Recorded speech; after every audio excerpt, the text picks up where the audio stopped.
बहुत पुराने समय की बात है जब राजा सिर्फ शासन नहीं करते थे बल्कि अपनी प्रजा की जिम्मेदारी को इबादत समझते थे। उसी दौर में एक विशाल और शांत राज्य था जिसका नाम नूरान था। इस राज्य पर सुलेमान शाह नाम का एक बहुत ही नेक, इंसाफ पसंद और बुद्धिमान राजा राज करता था। लोग कहते थे कि उसके राज में गरीब भी सुरक्षित था और अमीर भी जवाबदेह। सुलेमान शाह अक्सर रात के समय भेस बदलकर शहर की गलियों में निकल जाता था ताकि वो अपनी प्रजा का हाल खुद देख सके। वो मानता था कि जो राजा जनता का दर्द ना समझे वो ताज पहनने के काबिल नहीं होता। राजा की एक ही संतान थी, उसकी बेटी शहजादी माहनूर।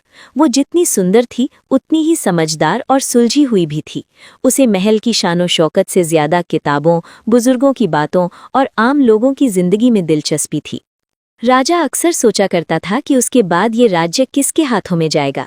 वो चाहता था कि उसकी बेटी का जीवन साथी कोई ताकतवर या अमीर आदमी नहीं बल्कि ऐसा इंसान हो जो अक्ल, सच्चाई और इंसानियत को सबसे ऊपर रखे।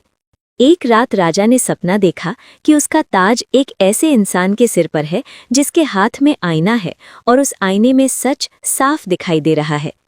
अगली सुबह राजा ने पूरे राज्य में ऐलान करवा दिया कि वो दरबार में एक अनोखा इम्तिहान लेने वाला है।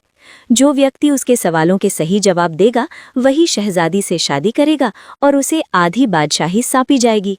इस ऐलान के बाद दूर दूर से लोग नूरान पहुंचने लगे। राजकुमार, अमीरजादे, विद्वान और ताकतवर लोग दरबार में इकट्ठा हुए। दरबार सजा हुआ था लेकिन माहौल गमगीन था। राजा ने सबकी तरफ देखकर कहा कि ये इम्तिहान जुबान का नहीं बल्कि ज़मीर का है। राजा ने पहला सवाल पूछा कि वो कौन सी चीज़ है जो इंसान के पास हो तो वो खाली हाथ होकर भी अमीर होता है और अगर ना हो तो खजाने भी बेकार हो जाते हैं। कई जवाब आए। किसी ने दौलत कहा, किसी ने सेहत, किसी ने औलाद, लेकिन राजा संतुष्ट नहीं हुआ। फिर राजा ने दूसरा सवाल किया कि वो कौन सा काम है जो अगर चुपचाप किया जाए तो उसकी आवाज़ सदियों तक सुनाई देती है। दरबार में सोच का सन्नाटा छा गया। कुछ लोगों ने दुआ कहा, कुछ ने ज्ञान, लेकिन फिर भी राजा खामोश रहा। आखिर में राजा ने तीसरा और सबसे कठिन सवाल पूछा। उसने कहा कि अगर आज मैं तुम्हें राजा बना दूं और कल सब कुछ वापस ले लूं तो तुम्हारे पास क्या बचेगा। ये सुनकर बड़े बड़े समझदार लोग भी चुप हो गए। उसी वक्त दरबार के एक कोने से एक सादा कपड़ों में नौजवान आगे बढ़ा। न उसके पास दौलत थी न पहचान, लेकिन उसकी आंखों में सच्चाई थी। उसने आदर से कहा कि उसका नाम अहमद है और वो सच बोलने की हिम्मत रखता है। अहमद ने कहा कि पहले सवाल का जवाब ईमान है, क्योंकि ईमान हो तो इंसान फ़कीर होकर भी बादशाह होता है और ना हो तो बादशाह होकर भी खाली रहता है।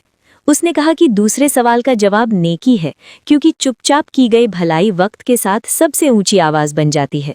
और तीसरे सवाल का जवाब किरदार है, क्योंकि सत्ता छीनी जा सकती है लेकिन इंसान का किरदार नहीं। पूरा दरबार सन्न रह गया। राजा सुलेमान शाह की आंखों में आंसू आ गए। उसने खड़े होकर ऐलान किया कि आज उसे वो इंसान मिल गया है जिसे वो अपनी बेटी और अपना राज्य सौंप सकता है।